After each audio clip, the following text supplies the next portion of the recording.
Okey, baik. Hai semua. Pada minggu-minggu yang sudah, kita dah belajar mengenai dua jenis sensor, iaitu touch sensor dan juga colour sensor ataupun light sensor. Jadi pada minggu ini kita akan masuk dengan sensor yang baru, iaitu ultrasonic sensor.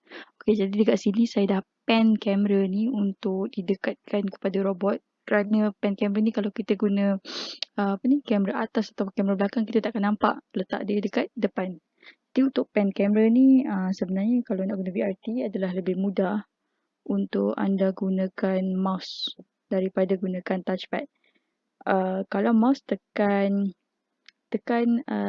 right click sebelah kanan, hold, lepas tu boleh gerakkan lah dan dia akan bergerak. Jadi tempat dia akan bergerak. Okay, contoh dia macam ni lah kurang.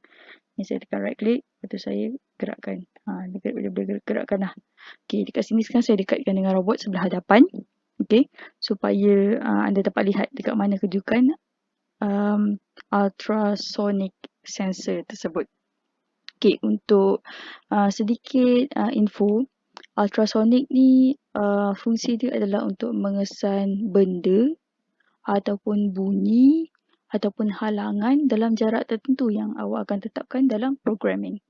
Okay, jadi selalunya kita akan letakkan di bahagian hadapan lah, depan dia kat sebelah sini. Okay, sekarang saya dah tekan F9 F12 untuk keluarkan kita punya advanced toolbar. Saya dah pan kamera untuk dekatkan dengan robot. Okay, sekarang kita akan masukkan ultrasonic sensor. Okay, jadi kita pergi kat sini. Sini je ultrasonic sensor. Tekan, add, masukkan. Okay. Alright, jadi dapat anda lihat ultrasonic sensor ni letaknya di bahagian hadapan, sebab kalau kita nak tengok halangan bagi robot, mestilah dia daripada hadapan kan, takkan di belakang pula. Okay, so this is it. Dia akan menghadap hadapan. Alright, now let's go to the programming for the sensor. Okay, baiklah semua. Ini merupakan cara untuk kita setkan kita punya ultrasonic sensor. Okay, of course yang pertama kita kena gerakkan robot itu untuk sensor tu berfungsi kan. Kita kenalah gerakkan dia dulu. Jadi of course kita akan letakkan block move steering untuk pergerakan. Okay, kita buat tak payah banyak, dia buat ke depan. Kelajuan dia kita lajukan sikit dalam 36. Okay, 36. And then kita akan masukkan, kita pergi flow control dan juga weight block. Okay, weight block sini saya dah keluarkan. Okay, seperti yang anda boleh lihat, kalau kita pakai ultrasonic sensor, kita akan letak dekat port 4. Ini yang anda kena take into consideration bila kita memasang robot fizikal. Jangan salah port lah. Maksudnya kalau ini untuk ultrasonic ni, port dia adalah port nombor 4. Okay. Kalau dekat weight block ni, seperti yang kita tahu, dia ada pelbagai option kan. Ada pelbagai option bergantung kepada sensor ataupun button ataupun motor yang kita nak guna. Okay, jadi hari ni kita akan gunakan ultrasonic sensor. Dia ada dua jenis types of sense, cara dia untuk sense. Yang pertama compare dengan change. Kita jarang guna, kita selalu akan gunakan compare.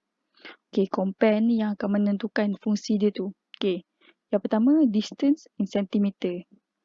Maksudnya kita jumpa benda dalam jarak berapa sentimeter, benda tu akan berfungsi.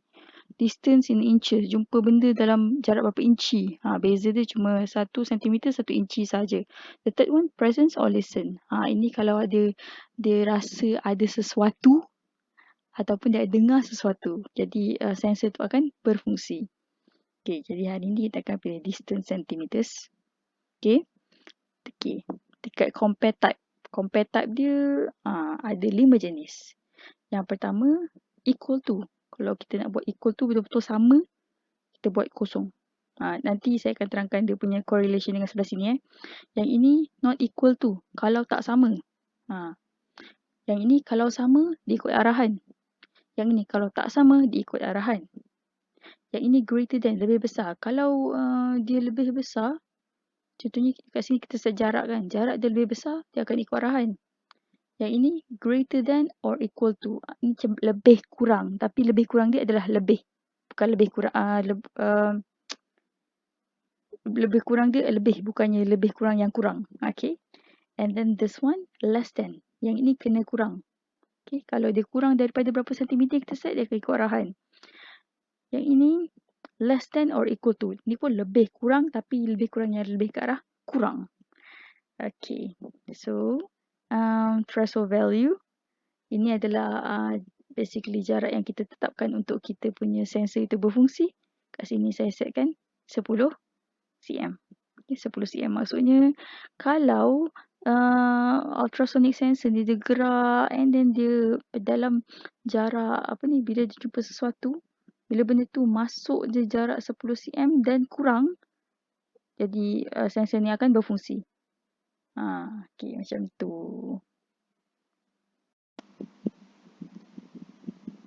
Okey, baik. Sekarang saya dah pan kamera ni supaya awak nampak robot dan juga sensor dan juga apa yang dia akan hadap di hadapan dia. Okey.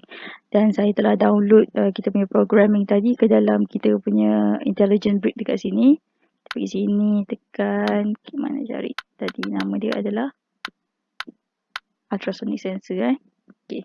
Jadi cuba kita tekan dan tengok apa yang akan berlaku.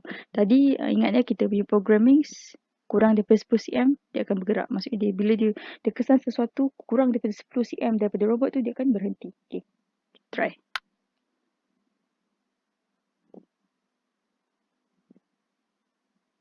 And it stopped. Okay. Jadi awak bayangkan sandbox ni sebenarnya adalah satu permukaan yang sangat besar. Jadi jarak antara blok warna-warni ni dengan ultrasonic sensor ni lebih kurang dalam 10 kilometer pula 10 cm ataupun kurang. Okey. Kenapa kita tak letak yang sama dengan tu ataupun yang lebih kurang ataupun yang betul-betul sama? Sebab kadang-kadang berlaku sebab benda ni dia kita ni takkan boleh dapat tepat yang betul-betul tepat yang kita mahukan tau. Kecuali kalau kita program robot kita ni dengan lebih precise, dengan lebih teliti, dengan lebih banyak advanced programming. Jadi untuk kita yang buat basic programming ni, kita tak akan dapat satu hasil yang tepat. Sebab itulah kita akan gunakan hasil ni, kita akan gunakan kurang daripada 10 cm. Kita tak akan buat sama betul-betul sama dengan 10 cm. Sebab satu robot ni bila kita buat tu kita buat tepat tapi robot ni tidak tepat. Jadi dia akan langgar. Dia akan langgar programming tu. Itu yang akan berlaku. Okay, jadi dekat sini kita tak dapat mencuba untuk presence dengan listen sebab we cannot put any sound in the environment dekat dalam persekitaran virtual ni. Kita tak boleh tak bunyi ataupun kita gerak-gerakkan benda masa benda ni berjalan, kita tak boleh buat. Tapi kalau kita say if nanti bila kita dah boleh bersemuka dan kita akan boleh kita boleh bina robot kita sendiri, kita akan cuba di mana ultrasonic sensor ni bila awak halang sikit dia terus berhenti, bila awak buat bunyi sikit dia terus berhenti. So yeah, I guess that's it for ultrasonic sensors. Sekiranya ada masalah ataupun ada persoalan, boleh tanya. Okay, alright, goodbye.